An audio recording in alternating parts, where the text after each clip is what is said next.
You're listening to Opera Box Score. Let's get ready to rumble!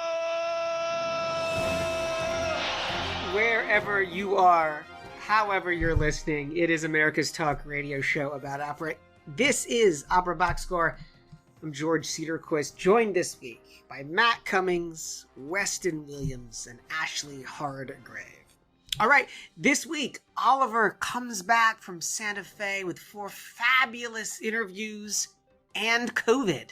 So those are all going to have to wait until next week as our dear friend takes care of himself. He's gonna pull through. Instead, we're going to get seriously sports talk radio on this episode. We're going to talk nothing but news, stats, and stars, like Grace Bumbry. Make sure you subscribe to the podcast. If you haven't already, it's on Stitcher and Spotify. On those platforms, just click follow. And if you're on Apple Podcasts, you just hit the plus sign. Again, send us that voice memo. Get your voice heard, your actual voice heard on an actual podcast. You can just email us your hot takes to operaboxscore@gmail.com. However you write in, however you connect with us, you get that OBS beer coaster and the OBS lapel pin just for sharing your own hot take. I was just thinking, George, now would be the time, literally any form of communication, you'll get this pin. You will get this this cozy. Like you could do like the whole telegram, the ransom letters with the magazine cutouts. That's the way to go. Now is your chance. Post a flyer on a telephone pole outside of my house. That would be crazy and very exciting indeed. Ashley, the Bears, the preseason has begun. That is correct. And I was there. I went to the preseason. Were you opener. really? Yeah, it was awesome. It was so much fun. I love Bears games. And it's the nice thing about going in the preseason is that it doesn't really matter, but it's also like still full of promise. You know, it's like, we're not going to think that much about all of our quarterback issues. We're not going to think about all of the issues with, brand new head coach and what's Eberflus going to do. But it was a fun game. We had a really good time. The weather was amazingly perfect. The crowd was really, really into it. And we beat the Chiefs 19-14. That's great. Can I ask, did you have any of the concessions at Soldier Field? I sure did have some of the concessions. Tell us about the menus. We got there. It was a noon kickoff. So by the time we actually got into we started getting into the stadium at 10:30. And you were already wasted. No, we were very never, careful. George, never. We were very, very careful. It's a responsible show. No, so we did start off with beers once we got there and we walked around the stadium a little bit. But yeah, I mean, we basically spent most of what would be considered lunchtime in the stadium. So we started with peanuts. That was our appetizer. We love a peanut. Cracker Jack? No, that's baseball. Just that much I do know, Matt. That was a test for Weston and he passed. Well done. And then we went on to my companion had a hot dog. I had a Polish sausage because I really wanted to go Good Chicago. Choice.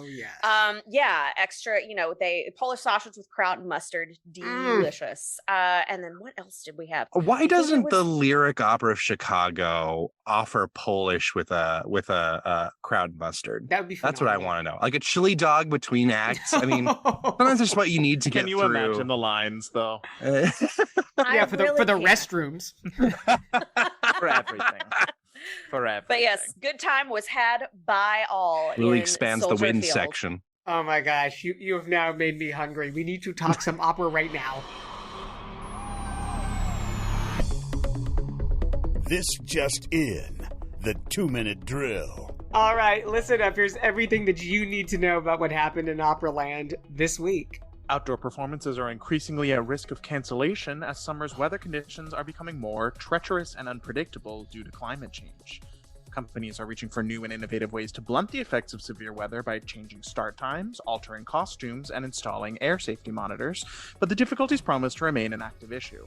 Said director of Brown University's Environment and Society Institute, Kim Cobb, "We're in a world that we have never been in as a species, and we're going into a world that is completely foreign and new and will be challenging us in ways we can only dimly see right now." In a story tailor-made for OBS, an opera singing offensive lineman is going viral. Chance Lytle is playing his final year of college eligibility at Duke University, and a video of him singing opera for his teammates has garnered more than 200,000 views on social media. Lytle was recently added to the Blue Devils roster as a graduate transfer from Colorado, where he played football and earned a dual degree in music performance and psychology. Now, what was so offensive about that lineman singing opera to his teammates? Yes. Nadine Sierra spoke to Spanish language channel Telemundo about what needs to change in opera, saying, quote, "I've had to deal with certain male figures in my life who were very abusive, especially emotionally abusive, like with Lucia." That, of course, referring to the title character in Donizetti's opera. Grace Bumbry is speaking out regarding the Bumbry method. The mezzo-soprano who has promoted her master classes as the Bumbry Way took to social media and said, "Dear all, I write this message with great concern. It has come to my ears that there are singers who are teaching a singing method called Bumbry method. From what I've heard, they are crazy and wrong ideas that are far from what I would teach." The Sunday matinee for Seattle Opera's Elixir of Love will be a Pay What You Wish performance in an effort to make opera more affordable and accessible for all. That's it. That's the story. Crunching those numbers, Teatro dell'Opera di Roma is closing its summer season with yet another record-setting win. The company sold 76.9% of tickets, with a total attendance up 3.8% over the 2019 numbers. On the disabled list, Angela Mead has canceled her concert at the Rossini Opera Festival due to health reasons. Pretty Yende has also had to cancel her concert at the Rossini Opera Festival, also for health reasons. Speaking of health reasons, has anyone seen Oliver Camacho? Exit stage right. Conductor and educator Larry Rachleff passed away at 67 after a long battle with non-Hodgkin's lymphoma. Rachleff was the founding conductor of the Chicago Philharmonic and a conductor at Rice University's Shepherd School of Music for over 3 decades. He also made frequent appearances at summer festivals such as Tanglewood, Aspen, the Music Academy of the West, and Chautauqua. Zofia Postmish, whose biographical novel inspired the Holocaust opera The Passenger, has died at 98. Postmish survived Auschwitz and later became a journalist for the Polish State Radio and had a notable career as a writer and advocate. And on this day, August 15th, a ton of birthdays, buckle up. 1725, it was the birth of Italian composer Giuseppe Bertoni. 1772, it was the birth of German inventor Johannes Melzel, who developed the metronome. 1858 brought us the birth of French soprano Emma Calvé. 1875, the birth of African English composer Samuel Coleridge Taylor. 1890 brought us the birth of French composer Jacques Ibert. 1896, the birth of Russian inventor Leon Theremin. Yes, that theremin. Weston will play one for us later. In 1904, A.C. Frost Company created Ravinia as an amusement park intended to lure riders to the fledgling Chicago and Milwaukee Electric Railroad. 1933 was the birth of English soprano Rita Hunter. Happy birthday also in 1933 to baritone Richard Fredericks, who was born in Los Angeles. Happy birthday in 1955 to English mezzo-soprano Anne-Marie Owens. Happy birthday 1956 to tenor Bruce Ford, born in Texas.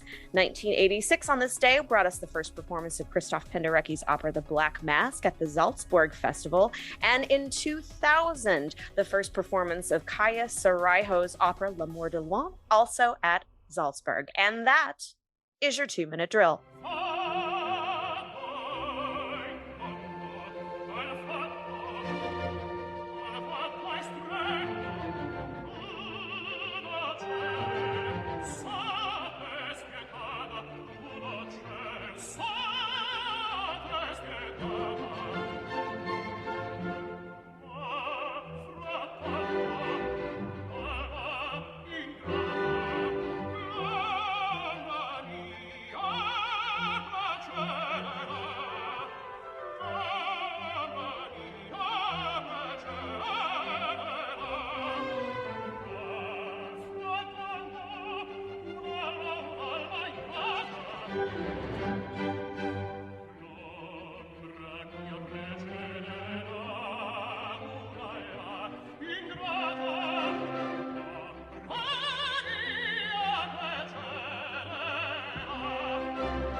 That was tenor Bruce Ford singing an absolutely wild aria from Mozart Mitridate, from the Concertgebouw with Theodor Guschelbauer conducting. That aria has numerous jumps up to a high C from like more than an octave, and you just when you think you've had the last one, like no, it goes up there one more time. It goes up there one more time. The Queen of the Night tenor version for tenor.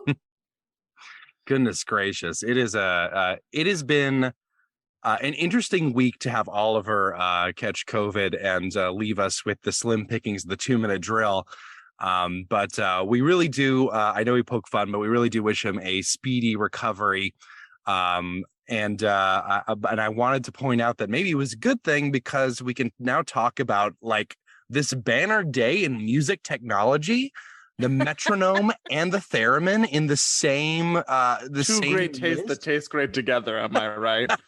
Hot diggity dog. I mean, it's kind of interesting to me that I mean, I guess it makes sense in retrospect, but developing the metronome in 1772, like, you know, you just kind of have to feel it before then, I guess. Or you did they do it with a sundial as they went along? Yeah, I mean, I can't think of many instances where metronome would be least useful than with Now, a theremin. Weston, don't you actually have a theremin? Oh, you know I do, Ashley. I mean, like, if any of my listeners like have gotten my brand at all, my brand is that guy I'm pretty sure owns a theremin, and they'd be correct to think that because I do have one.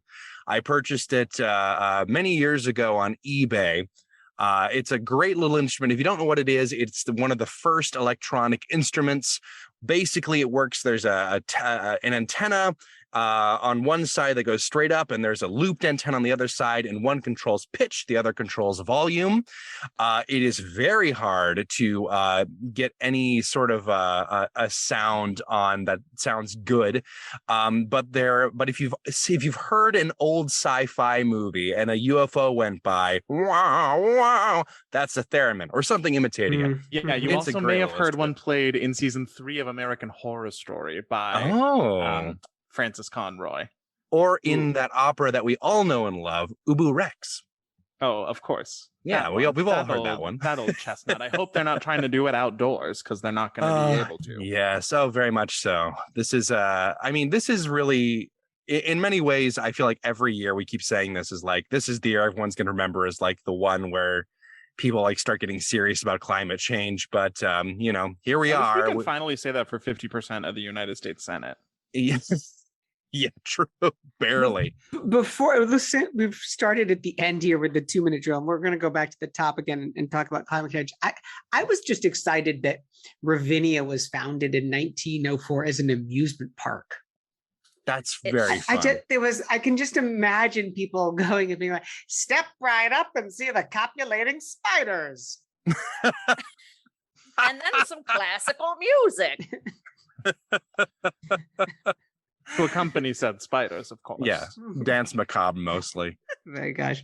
All right, It's but on seriously, repeat. let's not talk about the carny folk. Let's talk about something that's really important, like climate chaos. Yes, this is like I said, this is something that obviously we've seen coming for a long time, and especially I think in you hear a lot of Europe happening right now, where a lot of rivers that have been historically there for a long time are at historically low levels. Right. There's droughts all over the place. Some places are getting Heat waves in torrential areas where like 3% of households have Yeah. any kind Mhm, of climate mhm. control. Exactly. capacity. And this is something that is obviously going to affect summer festivals. And is not going anywhere. And is not going anywhere, absolutely. But also, this is, I think, also a good opportunity to talk a little bit about, I think, I don't remember how long ago it was. It might have been like 2 or 3 years ago at this point. What is but we had a discussion about like the carbon impact of not just opera, but the arts in general. And I believe it was George who made the point that the arts are such an interesting case because in terms of like intrinsic, usefulness, the arts are not super like necessary, but extremely energy intensive. They aren't, but they are like huge tentpoles of many local economies. Exactly. Are these festivals. Like that's how people both artists and non-artists like get work. And if everything has been built around, this having the summer tourism industry, and that is at risk, like the knock-on effects, the second order effects of that, like we just don't know how far that domino chain is going to go yet. Yeah. Well, I mean, the performing arts can be an extremely wasteful art form, right? This idea is sort of theater, let's say theater or opera, where you're building enormous sets out of steel and wood, and then 94% of the time that just ends up in the trash, right? Perhaps less so with costumes.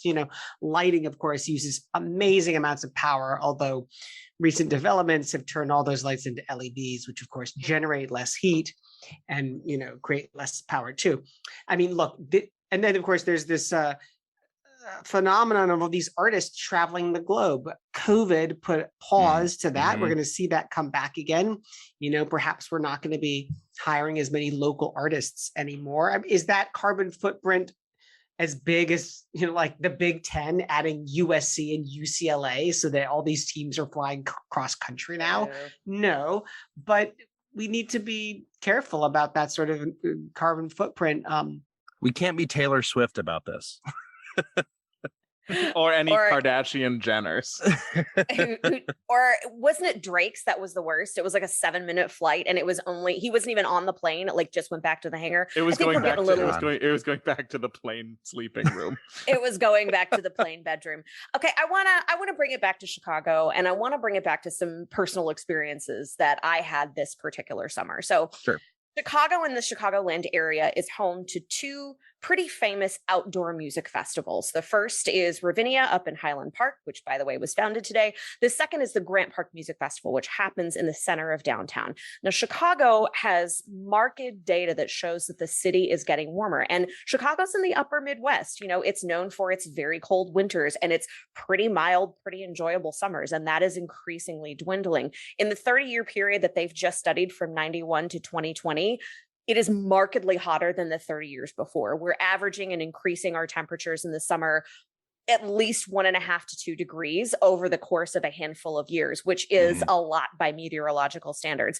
And the hallmark of these hotter summers isn't even hotter days, it's hotter overnight temperatures. So even these concerts that try to like get out of the way of the sun and put these concerts in the evening, it's still muggy, it's still unbearable, it's still really particularly hot. in cities that absorb a lot of heat from the sunlight during the day. And yes, those are both in parks where they're built out with some carbon offsets, but there's only so much you can do to blunt the force of 20th century technology against a climate that was not intended to have anything like that. Yeah, absolutely. And there's a phrase in the city, cooler by the lake. We have an enormous Great Lake next to both of these houses and music festivals that are all outdoor. There is no indoor seating for the majority of the audience and the onstage folks. But even with that cooling, that natural air conditioner that's built in the form of a huge body of fresh water, still very hot, still increasingly hot every year. Case in point, I just came off a summer of singing a whole lot at Ravinia and rehearsing outdoors and performing outdoors. We were rehearsing in the middle of the afternoon, kind of that 2 to 4 p.m. period when ostensibly things should be cooling down, even in July. It was so hot that one of our singers actually almost passed out and did vomit from heat stroke in the middle of our first rehearsal. It's dangerous. It's incredibly dangerous. And this is with all of the precautions that we put in place, people staying hydrated, people staying inside until they absolutely had to. I had a personal fan that was with me the whole time, blowing on my face. I looked like my own photo shoot because my hair was just being blown back because I knew that I was not going to be able to survive that combination of the heat and the humidity together. So this is legitimately, I mean, if you think about where a lot of these summer festivals that we really know a whole lot about, Ravinia, Grant Park, Tanglewood, I mean, they're in relatively, high up northern cities in the United States, if we're looking at the US specifically, but they're also getting hotter. You can't even have an outdoor festival in Austin, Texas between, I don't know, late March and early November. It's just too hot outside to do anything like that. So and that's not even accounting for wildfire smoke or the risk of flooding that is inherent. Like that's just talking about the heat aspect of it, which is part of the story, but really not even the whole thing. Like air quality index is a huge issue at places like Santa Fe, where they have an outdoor theater and they've added monitors onto their stage to say, like, is it literally safe for audiences and singers to be here? Singers notably having to breathe in order to do what they do. So, Yes. So Very like important. is the end game then that basically the windows of time that summer festivals can perform in get shrunk, and the risk to performers and audience members basically like keeps us all inside in front of our screens? It could be. Is that where we're headed? It might be. I really hope not. But Yeah, it's I mean, I did say before, like, you know, like how important are the arts in terms of like the carbon footprint and stuff, but like there is an aspect of the arts that are needed to like feel like a human being, you know. And I think it's just another on the huge list of reasons that that more drastic action needs to be taken on climate change, on carbon production. And there's some steps here and there, but like we need way more, way quickly. And we also have to acknowledge the fact that even if in the best case scenario, if we were to start producing carbon tomorrow, we would still be stuck with these changes for at least several decades, you know. So we have to really start thinking about that as people in the industry, as people who are, you know, putting together these festivals. How can you make people safe? How can you reduce your carbon footprint? How can you make it make your art worth the cost potentially, both financially and in terms of, you know, suffering due to, you know, heat stroke or whatever. These are all important questions that we really have to be grappling with. The one thing that I will say that is a little ray of hope, at least here in the United States, and eventually it's going to be in a few other countries as well, is that our Congress has passed the Inflation Reduction Act, which is also sweeping climate regulation. It's the most drastic climate regulation of any country anywhere ever. There's something on the docket in Brazil. There's something on the docket somewhere in Europe. And, you know, if you look at these major economies like the US and Brazil, if they can reduce their carbon footprints, so goes a lot of the rest of the world, especially here in the States. So that is one thing we have to look forward to, is that some change is coming. Footprints. Chance Little, I bet you he's got some pretty big footprints, an offensive lineman, which means not that he's rude. Weston. That was legitimate. I read that and my brain said, "What? How? That's not very rude. I could be way ruder than that." I laughed so hard when you said that, Weston. Oh my gosh, that made me giggle. Yeah, no, he is. He's a big dude. He's well over 6 feet. I think he's like 6'5". Oh, what a 300. I think he's actually 6'7", according to. Oh this. wow, Okay. twins! So he'd be looking you right in the eyes. That's I'm actually just kind of saying. He's intimidating offending when I come up to someone who I can look directly into the eyes and stand up straight at the same time. Like my fight or flight response kicks in. It's not something that happens. Well, this is the thing: is that this guy would look you in the eyes, Weston, and he would be about 5 times faster than you running down the street. Yeah. But he might just sing to you. So I don't know if you would necessarily. I can look forward to fight that him. anyway. He might just sing to you. This news item gave me a chance to go into the TMZ website for the first time ever. And I quickly forgot what I was looking for and ended up down some rabbit hole of like nose jobs and like Snoop Dogg. Yeah. I mean, really, full fever dream. I think this is something that I always say. I was like, when the first time I went to Europe, Vienna specifically, I stayed in a hotel that had a bunch of tabloids stacked up on the desk, and I was going to concerts and operas very frequently, and I could tell that you know, there's so much more of like a presence of classical music in Europe compared to the US. And it was really driven home by the idea that every single day I was there, I went down, checked the latest tabloid, flipped through, and every single day I was there was someone who had something to do with opera, whether it was a conductor, a singer saying something stupid. They were in the tabloids. And honestly, if we can get to that point in America, opera is going to be just fine. Grace Bumbry is trying to keep herself out of the opera teaching tabloids, apparently. Grace smells You're you. all, I Bumbry. write this message with great concern. Three exclamation marks. points in a row. That's a lot of concern. That's a great lot concern, of- right there. That's a lot of emphasis. What Yeah. is, I mean, I don't know what she's referring to. I mean, obviously Grace Bumbry does a lot of, master classes still online. And so she has titled her her online masterclass series The Bumbry Way.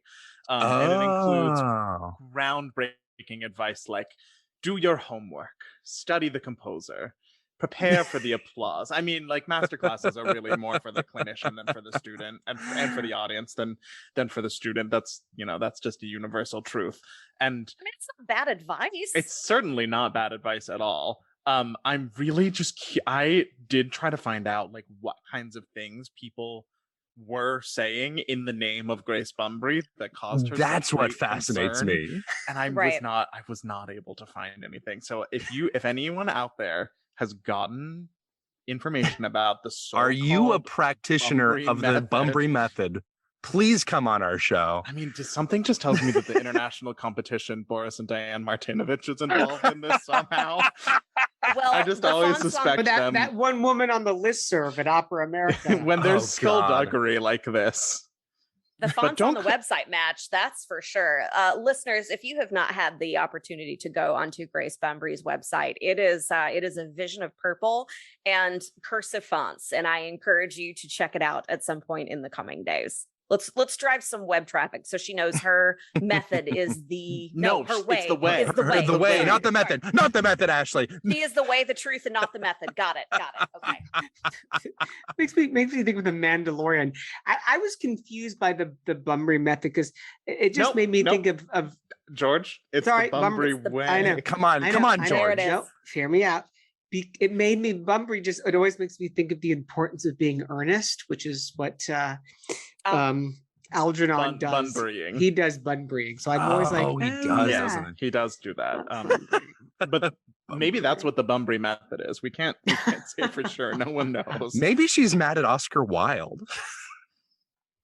I do want to mention, obviously, I feel like we're scraping the bottom of the barrel here on stories, but I do want to mention the Pay What You Can night for Seattle Opera. That is the whole story, and there's not much to add, but I think that this is great. I think that I love Pay What You Can as a concept. Like, Absolutely.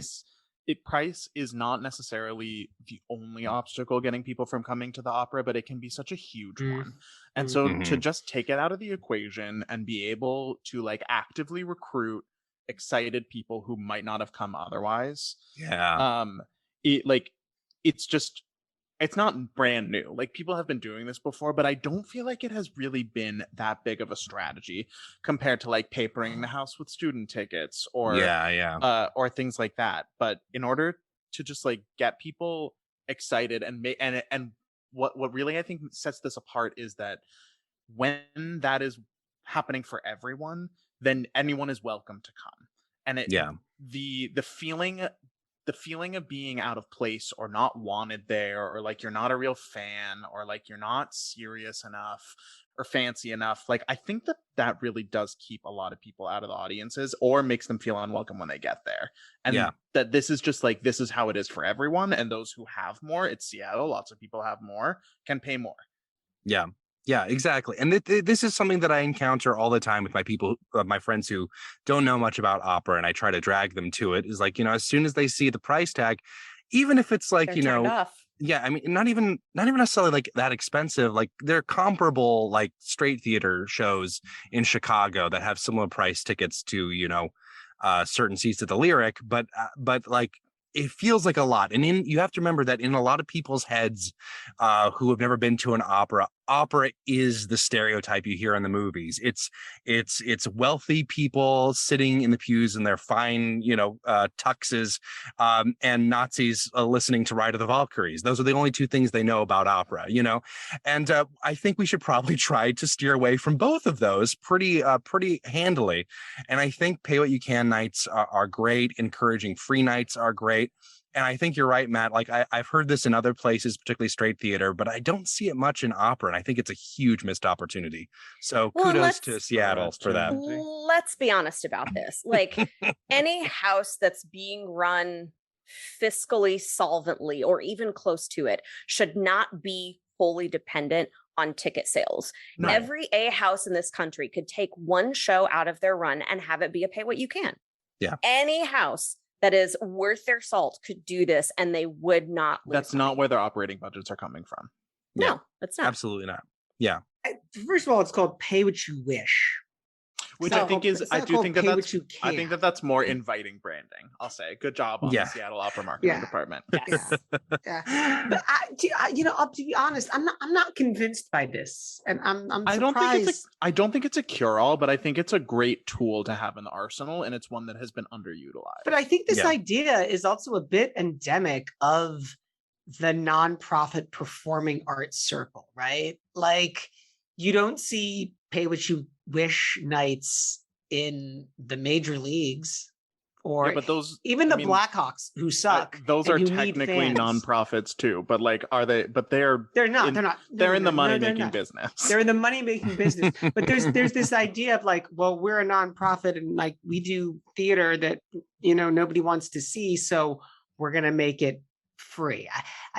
For me, there's just something that does not quite click here. And I think there's some deep set, almost. I really don't think it has anything to do with like the art form itself. This is to me an attempt to meet the audience where they are. Yeah. And I will say, speaking from my experience, I used to work at a theater in the Chicago area, not as an actor or a singer, but as a front of house person. And we had a couple of pay what you can nights, mostly when the theater did not sell out the house. But when those nights happened, the audience was noticeably younger and noticeably more diverse every single time. And I think that alone is a good enough reason to do it. I do feel that George raises a good point that professional sports teams aren't doing this.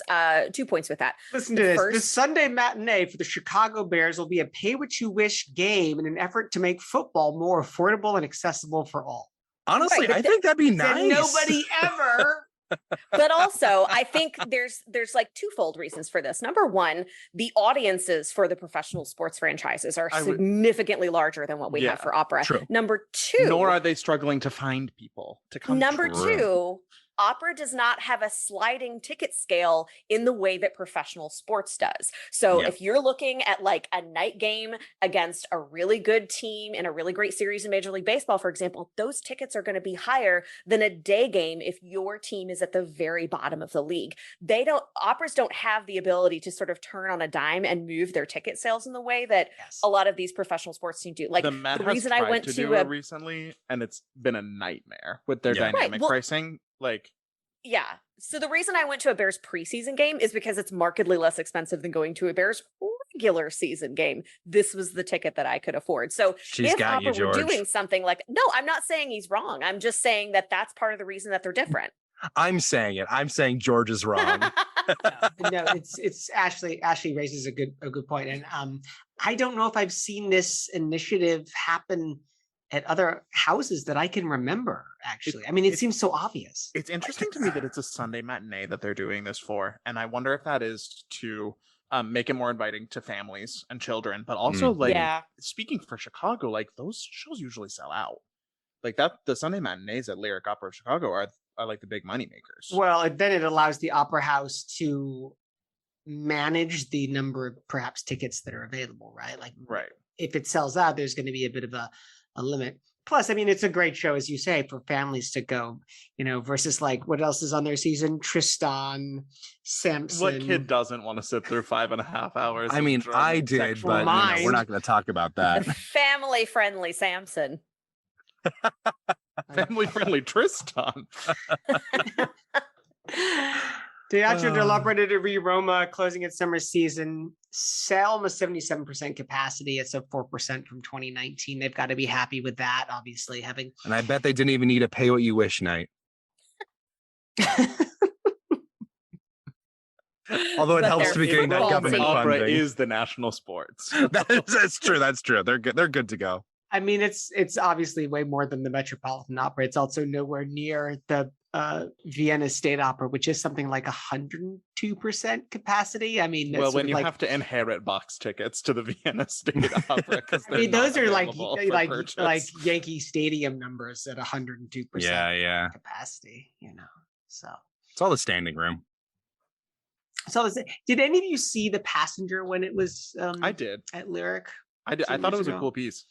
Great production, directed by David Pountney from Welsh National Opera. It's really good. Yeah, it's the story of, I mean, what really happened to Sophia Postmish is that she was in Paris working as a journalist, and she thought she heard the voice of the woman who was her overseer at Auschwitz in the Place de la Concorde, and like it ran up and down her body like a current, and her obituary says that it turned out that it wasn't her, but so she was just thinking over like, well, what would she do if she were ever to encounter that woman, and wrote a radio play about it and set it on an ocean liner so that you could really like not escape from your past. And that was the big change from her actual life experience that went into the play, and really does make a potent evening of drama. That's an opera right there. Yeah, Goodness. you do not leave that one feeling great, but you leave thinking about a lot of stuff. Yeah, Again, it's true. family friendly.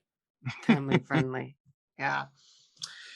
I always laugh every time I am gathering stories for the 2-minute drill. I have my Google alerts and what have you. And every so often I'll get a Google alert talking about the Opera web browser. All the time. All the Which time. is somehow still having articles written about it in the year 2022. Occasionally I'll get like a notification for a soap opera. Like I get that, but every time I'm just like, oh, the Opera web browser. Or just something happening in an opera house somewhere. Meanwhile, I haven't gotten a single notification on my Netscape feed for quite some time. Neither my Internet Explorer. Yeah, I've been too busy playing Myst to go onto the surfing the web. How dare you? Myst is like the one computer game I've actually played and beaten. That doesn't surprise me. And I don't play computer games at all. Myst was really good. What's the premise of Myst? Take it away, Matt. I don't even remember. I just remember as a child being like, I'm wandering around this parallel universe and I can't figure out anything. This game is too hard. It's like an environmental point and click puzzle game, right? Very atmospheric. I haven't played it. It is, but with from the like early 90s, I guess, with really exceptional music. I remember it came on 5 CDs, and many of my friends went out and bought CD-ROM drives so that they could play this game. Mm-hmm. So okay, this leads me. Oh, you go, Weston. I was just gonna say, you guys think if OBS ever gets like really mainstream, really popular, we'd all get Fortnite skins? I thought you were gonna ask if we were gonna launch our own experimental point and click game in the 90s. Oh, I'm absolutely down for the latter of those. Absolutely. So speaking of video games and the like, we're now in an era where video games are becoming their own entity, their own sport, as it were. Colleges are starting to have esports teams. So this is my question.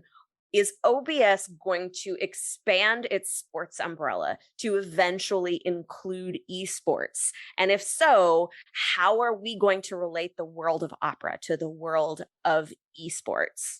I mean, coming off of 2 years of video-only opera, it doesn't seem like that much of a stretch now, does it? There was also the reduction of Hansel and Gretel performed entirely on Animal Crossing, which was delightful. And there's many stories out there that I feel like would make a great operatic sort of exploration. I actually have a friend. I don't want to say too much about it in case this actually happens, but a friend in high school who is now a composer, who his ambition all through high school was to make an opera based on The Legend of Zelda, the first video game, and I think that would be honestly phenomenal. Link to the Past or bust is what I have to say to that. I would buy that for $1. Ashley, it's such a great question. I have very briefly once watched some esports footage on YouTube, and like my mind could not move fast enough to literally know what was happening. That's because you're old, George. You've Yes. you're over the hill. You don't understand these Minecraft streams and these dance emotes and the 360 no scopes. You don't get any of that. 'Cause you're old. Exactly. And my son was trying Are to all three my- of those real things? Everyone on this podcast is too old except for me. My son was able to explain what was going on as I was watching this thing, but he couldn't explain the plot of Siegfried. So there. What plot? Why He not? makes a sword? Good one. Okay. Nailed it. Patience, Totally Matt, freaking nailed it. patience. Let's wrap this show up. Good call. Bad call on Opera Box Score. It's been so great to do just a 2-minute drill show. It feels just to me so authentic about what sports talk radio is. Good call, bad call. We're gonna wrap it up as usual. Oliver's got a bad call. He's got COVID. Matt, Oh, yeah. feel better. A new album came out from The Crossing, the Donald Nally led new music choir based in Philadelphia that is so good. If you're going to listen to just one piece of it, you should definitely listen to Michael Gilbertson's Born, which is a piece I've sung in concert and like never, ever, ever wanted to not sing in a concert again. So check that out. It's on Spotify. Weston Williams. My good call. My good call is the feeling of coming across a composer or a piece of music that has been around for a long, long time, and you just somehow missed them. I recently, not too long ago, encountered the Swiss composer Ottmar Schoeck, who did a few operas, and I finally bought and listened to one of his operas, Penthesilea, I believe it's what it's called. Mhm. And it is a bop. I love that thing. It's great. I just love the feeling of finding something that because I'm very much of the opinion that my favorite opera of all time has, one, already been written, and two, has never even been recorded. So finding something that you really connect with in that big sort of dustbin of history sometimes is just really exciting. Weston, you mocked me for being old, and then you just used the term bop. I was laughing at the wide variety of things that our various panelists describe as bops because it really encompasses like everything. I don't believe anything on this show. Anything anyone says anymore. Ashley Hardgrave. Bad call this week. And it is to the entire country of Norway. Ouch. Because they took down my hot girl summer inspiration, Freya the Walrus. If you know about Freya the Walrus, she is a 1,300-pound female walrus who was wreaking some havoc in a bay in Oslo and became an internet and a local phenomenon and was the vibe we all needed this summer. She was just laying out and sinking boats and didn't give a damn who was in her way. And the nation of Norway decided to euthanize her earlier. And I am devastated. They said that people didn't stay away, and so there was no safe way to get her out of the water, and that's why they had to do it. But Norway, you are on my list. RIP to the vibe we all needed this summer, Freya the Walrus. Norway, you are not a bop. Not a bop. Yeah, yellow card. I forgot to say this earlier on the Duke story. Chance Little, love the voice, that's great, but he still plays football for Duke, which is not that exciting. It's like a cellar dweller ACC team. That's just a fact. Thank Sorry. God you Let got him that one have in it, there, George. George. Let him have it, honey. Here's the 360 no my scope. good call. So this past week, I did this comedy improv intensive at the Annoyance Theater here in Chicago, which Yeah, you might have did. heard of Second Drink? City or Improv Alone. But yeah, you can drink. Yes, and Yes, I and a shot of Malort. and it my was God. it was fabulous. It was so great. It was 10 a.m. to 5 p.m. for 5 days, which is a lot of time to spend with improvisers and doing improv. You And could have I- stopped just after improvisers. It was And I showed up on the first day and I was like, great, it's all gonna be kind of intro. It was marketed as kind of a sort of, intro thing, only to find out, and I've never done improv in my life, to find out literally everybody else in my class had 2 to 5 years of experience Oh my God. doing improv. Oh my goodness. And I was like, George, never say that you can't fight your fear and win, young man. Here we go. Yeah, it's really unfortunate that every single word you say on the show is completely written down and scripted beforehand. It was a total blast, and there was a student showcase on Friday night. So yours truly has gotten to perform on the main stage at the Annoyance. Oh, drink. Ooh. And yeah, I wore a tie. That's Yes, it for and this you week's did. edition of America's Talk radio show about opera. Our announcers, Norm Waddell, normwaddell.com, NORMWOODEL.com. Again, make sure you subscribe to the podcast. If you're not, you want to get it plopping into your feed every week. Stitcher, Spotify, Gross. click follow. You listen on Apple Podcasts, just hit the plus sign. Again, send us a voice memo. Get your actual voice heard on the show. You can just email us your thoughts. That all goes to operaboxscore@gmail.com. Again, however you submit, you get that OBS beer coaster, the OBS lapel pin, and one day I'm going to make a bright orange OBS hockey jersey. Our creative consultant is Oliver Camacho. Audio, well, there's no video anymore, Weston, so you're just the audio editor. It is Weston what I Williams, can. though. Your co-hosts are Matt Cummings and Ashley Hardgrave, and I'm George Cedarquist, asking you to continue the conversation about opera as you take your antivirals. We're back with an all-new show next week when we start to slow drip feed some of Oliver's amazing interviews from Santa Fe. Yes, it's true. You really do not want to miss that. That'll take you through the rest of August and maybe into early September when season 8 kicks off. Plus, you're going to get more opera headlines. You're going to get more hot takes. And you're going to get more 360 no scopes. Jesus Christ. Join us.